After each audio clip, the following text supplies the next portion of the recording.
ध्यान दीजिए, बहुत कृपा होती है प्रभु की, तब हृदय में बात आती है कि अब मैं मुक्त होना चाहता हूं संसार से, अब मैं भजन करके भगवत प्राप्ति करना चाहता हूं। भगवत प्राप्ति में भी श्यामा श्याम के नाम रूप में प्रेम चाहता हूं।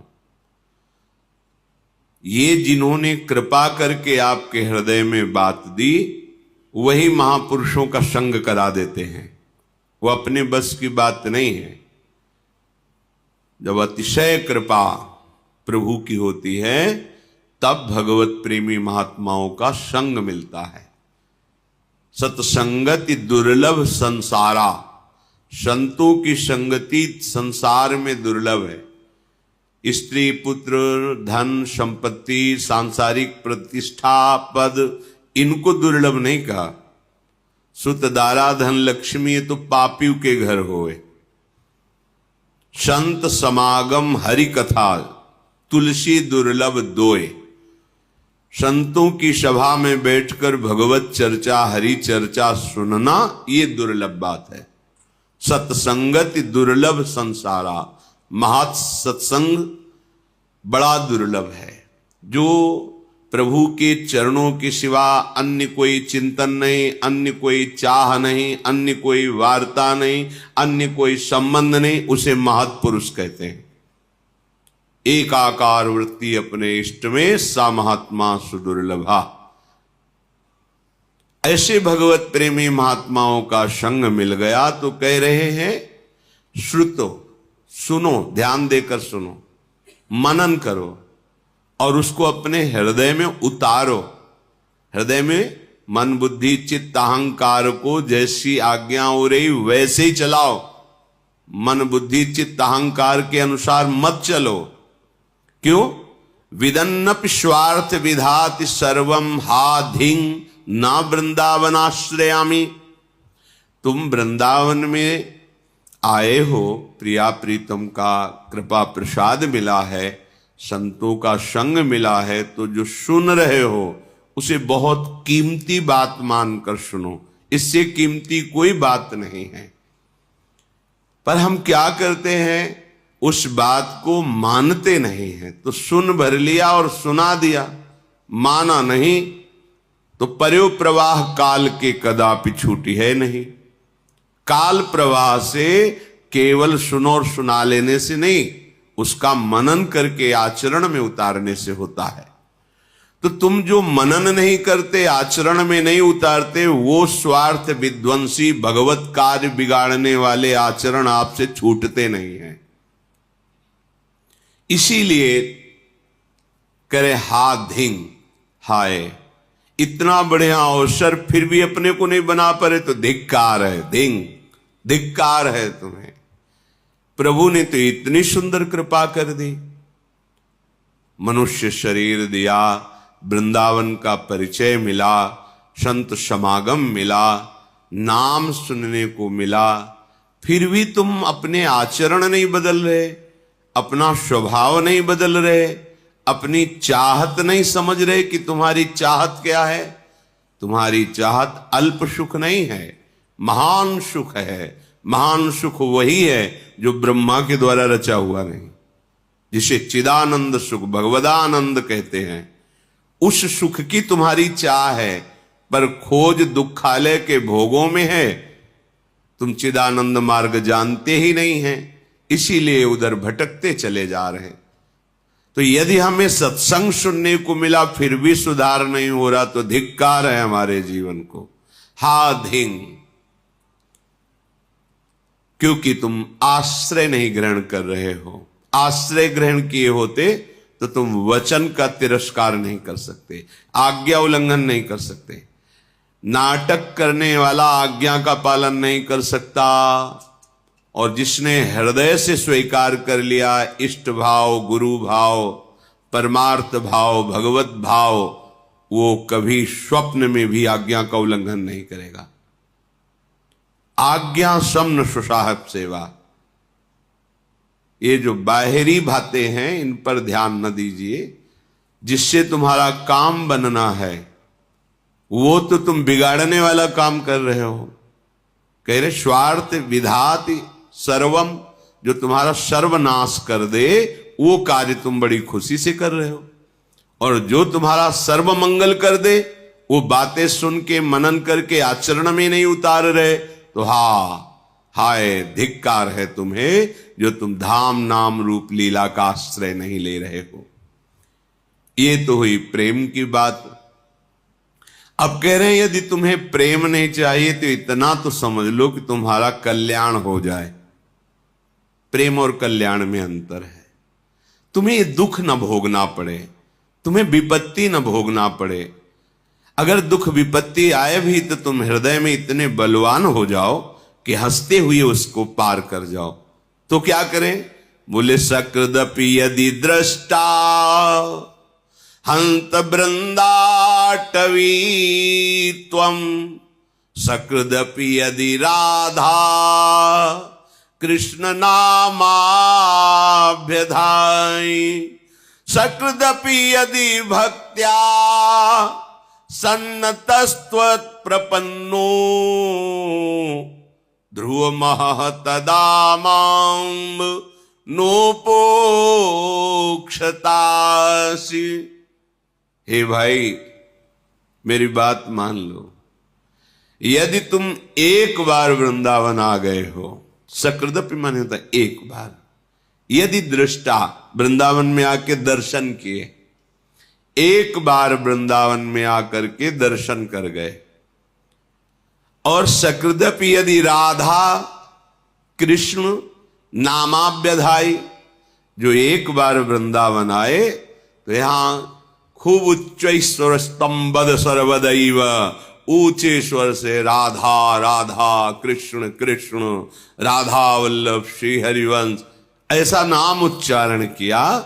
सकृदपि यदि भक्त्या सन्नतस्त्वत् प्रपन्नो, यदि एक बार किसी भगवत प्रेमी महात्मा को प्रणाम कर लिया है, सन्नतस नमन कर लिया है, तो ध्रुवमः, ध्रुव माने तो परम सत्य, परम सत्य, आहा अब तेरी उपेक्षा नहीं होगी, अब निश्चित तेरा कल्याण हो जाएगा। देखो ये जौहरी हैं वृंदावन के, ये जानते हैं कीमत, अपने लोग नहीं जानते, इन पर विश्वास कर लें। तो इसका क्या मतलब कि एक बार वृंदावन आ जाए, एक बार राधा कृष्ण बोल दे, एक बार भक्त को प्रणाम कर दे तो उसका कल्याण हो जाएगा, सीधा अर्थ ये। और भाव ये है आंतरिक कि यदि एक बार वृंदावन आए, एक बार संत समागम किया, एक बार राधा कृष्ण बोला, तो अब तुम्हारा हृदय दुराचार की तरफ नहीं जाना चाहिए। अगर हृदय में चिंतन दुराचार का हो जाए तो अब वो क्रियाएं नहीं होनी चाहिए जो तुम्हारी हुई, क्योंकि एक बार तुम धाम का संग पा गए, संत संग पा गए, नाम उच्चारण कर लिया, अब तुम्हारा परम मंगल निश्चित है, तो तुम अपने आचरणों को सुधारो। अगर ये बात हम आंतरिक नहीं समझेंगे तो फिर नामापराध लागू हो जाता है कि आप नाम के बल पर पाप कर रहे हैं, धाम के बल पर पाप कर रहे हैं, संत समागम के बल पर पाप कर रहे हैं, और जबकि पाप निवृत्ति के लिए औषधियां हैं, औषधि पावे रोग बढ़े, तो ये ठीक बात नहीं। हमें एक बार संत समागम मिला, अब हमारा सुधार प्रारंभ हो जाए। और अंतिम कि अगर तुम मूर्खता भी करोगे, उद्दंडता करोगे, तो अगर ऐसा हो गया है तो तुम्हारी उपेक्षा नहीं होगी, तुम्हारा हिसाब बहुत मंगलमय होगा। तो जब इतनी कीमती चीज है तो हम एक बार क्यों करें? हम तो बहुत बार नाम जप करेंगे, बहुत बार वृंदावन आएंगे, बहुत बार सत्संग सुनेंगे, अपना जीवन धन्य कर लेंगे। हमारे पास राधा नाम धन है, कृष्ण नाम धन है, भगवान नाम धन है। समझो इस बात को। जिस धाम में आप मनुष्य रूप से आए हैं, उस धाम में जो महिमा गान करने वाले, महिमा जानने वाले महापुरुष हैं, वो कह रहे हैं वृंदारण्ये वरम श्याम क्रमिरपि परतो नोचिदानंद देहो रंकोऽपि श्याम तुल्यः परमहीन परत्राद्भुतानंत भूतिः शून्योऽपि श्याम हि श्री हरि भजन लवेनाति तुच्छार्थ मात्रे लुब्धो नान्यत्र गोपी जन रमण पदाम्भोज दीक्षा सुखेपि। आहा, हे वृंदावन धाम, मुझे अपने नाली का कीड़ा बना लेना, पर मुझे बाहर चिदानंद धाम में शरीर भी नहीं चाहिए। चिदानंद में बाहर शरीर नहीं चाहिए। धाम में कीड़ा बना देना। वृंदारण्य वरम श्याम क्रमिरपि परतो न चिदानंद देहो परतो, बाहर मुझे नहीं।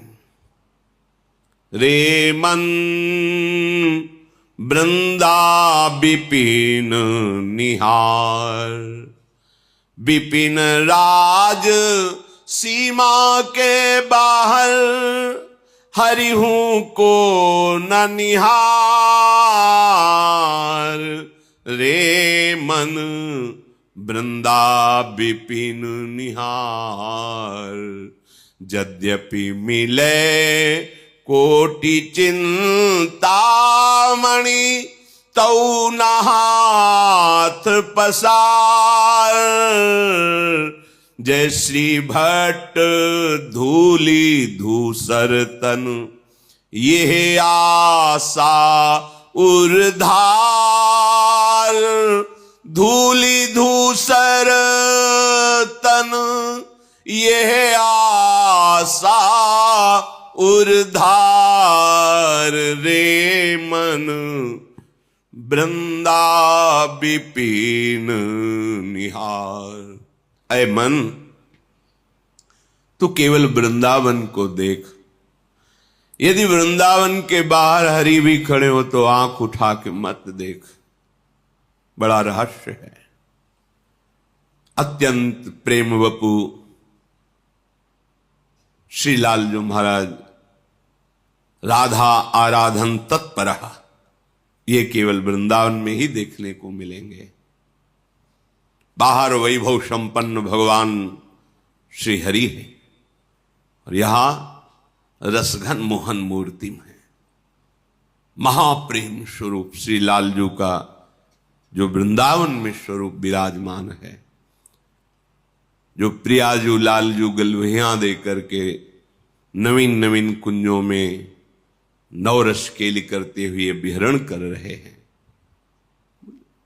यद्यपि करोड़ों चिंतामणि बाहर मिले, एक चिंतामणि सारे दुखों को मिटा देती है।